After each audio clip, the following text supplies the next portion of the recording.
May mercy and peace and love be multiplied to you. Jude 1 verse 2. At first glance, this verse may seem very short and simple compared to the stronger warnings found later in the book of Jude, but this greeting is actually deeply powerful, especially for the world we live in today. Jude is not merely saying, hello.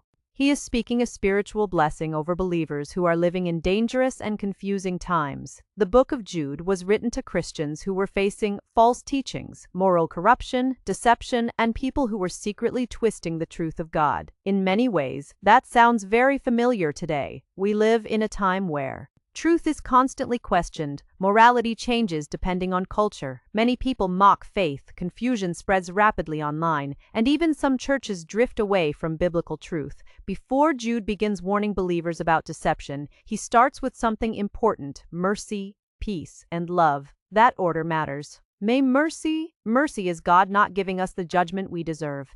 Every Christian depends on mercy daily. None of us stand before God because we are perfect. We all fail, sin, struggle, and fall short. The Bible says, "For all have sinned and fall short of the glory of God." Epistle to the Romans 3:23. Today many people either deny sin completely or excuse everything as just being human. But Jude reminds believers that they survive spiritually because of God's mercy. This is especially relevant in modern culture where pride is celebrated. Mercy humbles us. It reminds us that salvation is not earned through being better than others. Christians are saved by the grace of God through Jesus Christ. Mercy is also important because many believers today are exhausted. Some are fighting temptation, loneliness, anxiety, rejection, addictions, or spiritual discouragement. Jude's words remind Christians that God is merciful toward those who truly seek Him. May peace. The world talks constantly about peace, but most people do not actually have inner peace. People are surrounded by fear about the future, wars, financial stress, broken families, political anger, online outrage, depression, and endless noise. Biblical peace is not pretending problems do not exist. It is stability in the middle of chaos because of trust in God. Jesus said, "Peace I leave with you, my peace I give to you, not as the world gives do I give to you." Gospel of John 14:27. That peace becomes incredibly valuable today because modern life constantly pulls people into fear and emotional exhaustion. Many believers feel spiritually attacked, pressured, or isolated for holding biblical convictions. Jude reminds them that peace is found not in culture, politics, money, or popularity, but in God Himself. This peace also guards believers from becoming consumed by hatred and bitterness. Christians are called to stand firmly for truth without losing the peace and character of Christ. May love. Love is one of the greatest marks of true Christianity.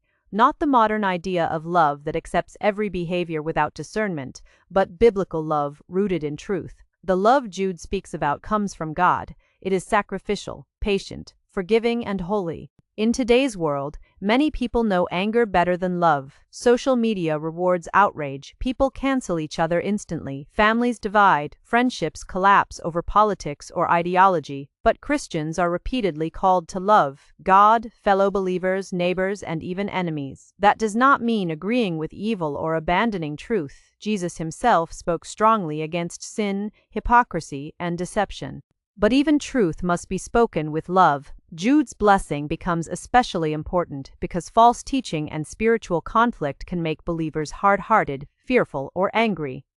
Jude reminds Christians that they should not merely defend truth intellectually, they should also reflect the love of Christ. Be multiplied to you. Jude does not ask for a little mercy, a little peace, or a little love. He asks for these things to be multiplied. Why? Because believers living in dark times need an overflowing supply of God's strength. The darker the culture becomes, the more Christians need mercy to remain humble, peace to remain stable, and love to remain Christ-like. Jude begins his letter this way because spiritual warfare is not won merely through arguments or knowledge. Christians must remain spiritually healthy inwardly. Today, Jude 1-2 reminds believers that God does not abandon His people during confusing times. Even when the world feels unstable, believers can still walk in mercy, peace, and love through Jesus Christ.